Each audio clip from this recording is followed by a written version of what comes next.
Kemi ecur mirë, kemi vite që kemi nis këtë punë. E kemi nisur që në vitin 2008, dhe qik më përpara, dhe kemi pas rezultat. Fillimisht, kur e kemi nisur, nuk e mendonim se do vinte kjo ditë, por na ka ardhur që kemi shumë kërkesa për udhënj, më shumë me Italinë, këto 2 vitet e fundit.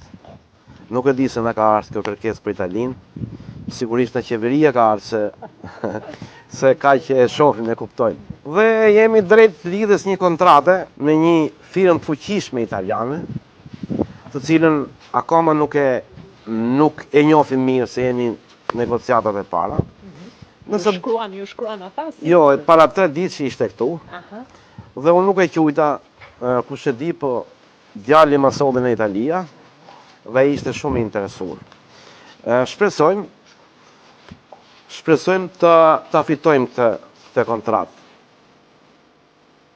Qeveria shqiptare jo pa qëllim investon edhe në mbështet supermarket të cilat kanë potencial për të rritur, po ndërkohë kanë nevojë patjetër pastaj edhe për mbështetje për ato mjetet e nevojshme teknologjike me qëllim që produkti që i duhet për kultivonin, për punonin dhe tregtonin.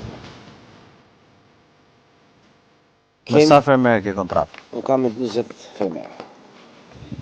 Ne jemi biznes që nuk marrim ulli jashtë, si në Greqi, në Egjipt. Ne merremi vetëm me përpunimin e ullijit shqiptar. Me që kemi edhe ministrin e bujqësisë, unë dua ta falenderoj të shoh që ka filluar të fryj një herë e ngrohtë për bujqësinë.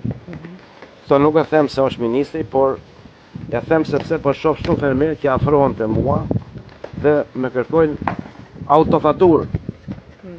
Dhe unë i kam garantuar që me cilin fermer unë kam kontratë, do marri faturën, autofaturën. Po kjo është gjë e mirë, sepse largohen dhe këta tregtarë që janë pa letra, unë nuk do që mos punojnë, po ta formalizojmë. Bravo. Kështu që kjo për mua është si biznes është shumë gjë e mirë, sigurisht edhe për tjerë. Pra përveç se i paguan për kilogram, për çdo sasi që sjellë, jep autofaturën që ata të marrin 10% të faturës që duhet të depozitojnë tek ne. Kjo është një formë e re që nga 1 janari ne kemi aplikuar dhe fermerët duhet t'i grumullojnë të gjithë faturat deri në 6 muajin e parë. Pra, edhe ky efekti, me thënë drejtën, dhe kur ne shkojmë tek fermerët, një pjesë janë skeptikë sepse nuk e kanë provuar akoma për të marrë buxhetin e parë, pra 10% e parë.